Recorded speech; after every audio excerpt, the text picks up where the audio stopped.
ঠাকুরগাঁওয়ে অনলাইনে প্রেমের ফাঁদে ফেলে মিলন হোসেন নামে এক যুবককে অপহরণের ২৫ দিন পর মরদেহ উদ্ধার করেছে পুলিশ।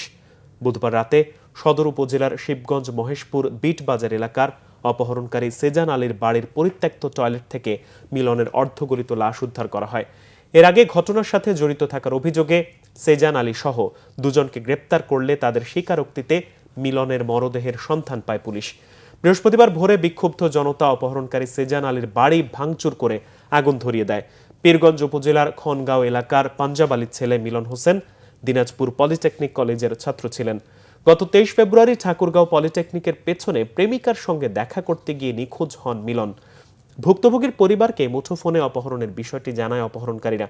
পরে কয়েক দফায় মুক্তিপণের ২৫ লাখ টাকা হাতিয়ে নেয় তারা।